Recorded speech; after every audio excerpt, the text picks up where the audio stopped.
రాగులతో దోశ తయారు చేసుకునే విధానం చూద్దాం. ఇది వేడిగా ఉన్నప్పుడు తింటే కడక్గా ఉంటుంది, ఇంకా చల్లగైనాక తింటే మెత్తగా వస్తుందండి. ఇట్లా ఇగో చాలా సన్నగా చాలా బాగా వచ్చినాయండి. మీరు కూడా ఒకసారి ట్రై చేసి చూడండి. ఇవి ఎంతో ఆరోగ్యానికి ఎంతో హెల్తీ కదండి. ఒకసారి ట్రై చేసి చూడండి. కొబ్బరిపల్లి చట్నీ, రాగి దోశ, టమాటా పచ్చడితో కూడా తయారు చేసి టేస్ట్ చేయొచ్చండి. ఇది ఒకసారి ట్రై చేసి చూడండి. ఎంతో హెల్దీ రాగి దోశ తయారు చేసుకునే విధానం చూద్దాం. ఇందులో కాల్షియం, ఐరన్, ఇంకెన్నో పోషక విలువలు ఉన్న రాగి దోశ తయారు చేసుకునే విధానం చూద్దాం. అందుకు రాగులు 1 కప్పు, ఇంకా జొన్నలు అరకప్పు మినుములు, అరకప్పు అటుకులు, 1 స్పూను మెంతులు. ఇప్పుడు ఇవన్నీ రాగులు, తెల్ల జొన్నలు, మినుములు, దొడ్డ అటుకులు, మెంతులు 1 స్పూను. ఇప్పుడు ఇవన్నీ కడిగేసుకుందాం.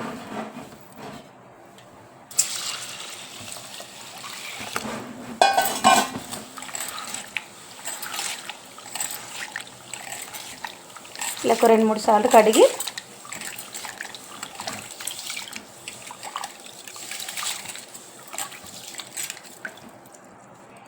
ఒక 3-4 సార్లు కడిగినండి. ఇప్పుడు మునిగే వరకు నీళ్ళు వేసుకొని మంచిగా ఒక 5-6 గంటలు నానబెట్టుకొని మిక్సీ పట్టుకుందాం.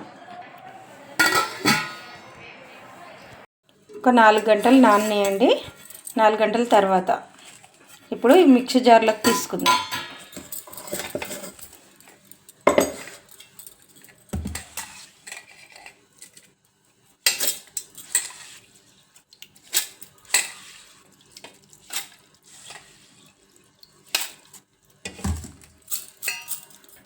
ఇప్పుడు కొన్ని నీళ్ళు వేసుకొని ఇవే నీళ్ళు వేసుకొని గ్రైండ్ చేసుకోవాలి.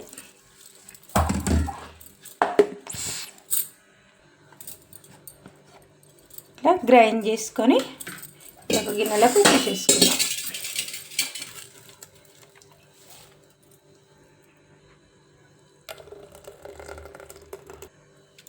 ఇప్పుడు లాస్ట్ బ్యాచ్కి అప్పుడే కొన్ని బియ్యము, ఒక 2 టేబుల్ స్పూన్లను బియ్యం వేసుకుంటే సరిపోయేదండి.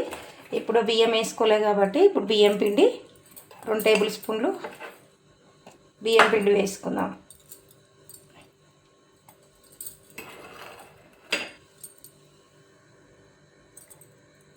ఇప్పుడు కొన్ని నీళ్ళు వేసుకొని మిక్సీ పెట్టుకుందాం. ఇట్లా మిక్సీ చేసుకుందాం. ఇప్పుడు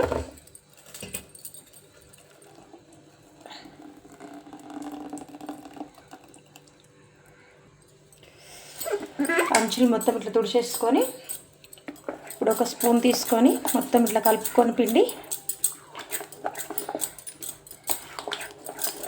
అంత కలిసేలాగా కలుపుకొని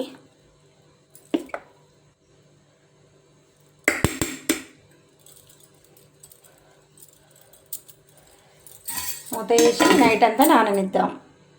నైట్ మొత్తం నానితే ఇట్లా మంచిగా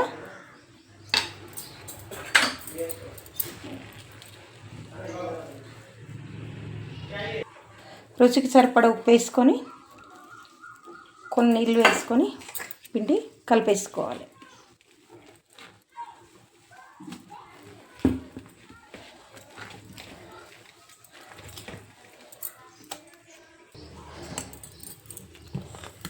పిండి మొత్తం ఇట్లా కలిపేసుకున్నాం. ఇప్పుడు దోశ వేసుకుందాం. స్టవ్ మీద దోశల పెనం పెట్టి వేడైనాక కొంచెం నూనె వేసుకొని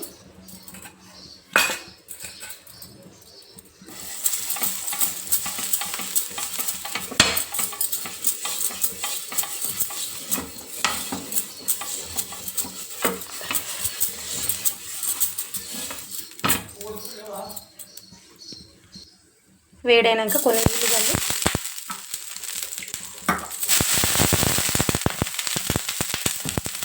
మళ్ళీ ఒకసారి పిండి కలుపుకొని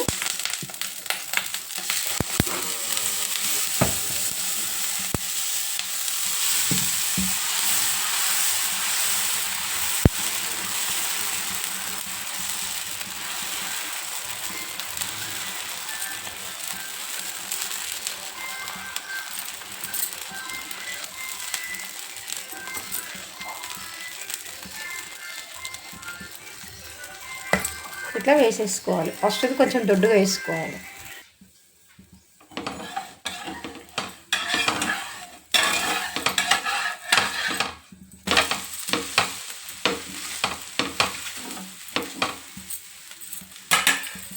మంచిగా ఎర్రగా ఎంత ముద్దు కాలింది చూడండి.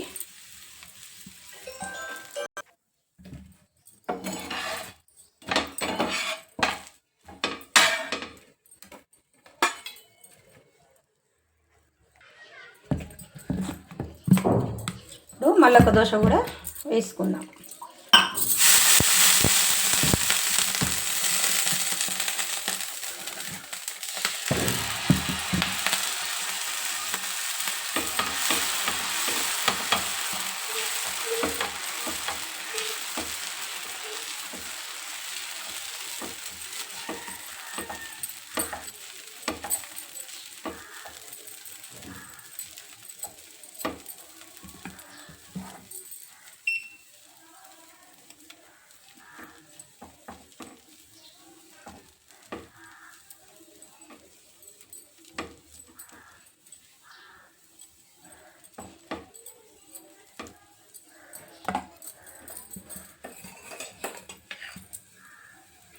రెండు చుక్కల నూనె తిరగోలే వేసుకోవాలి.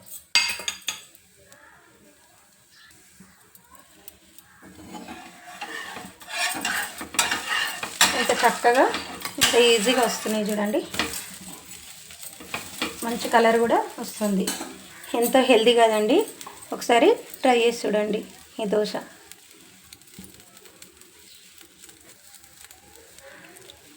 వీడియో ఏదైనా ఫస్ట్ నుంచి లాస్ట్ వరకు చూస్తేనే అర్థమవుతుందండి.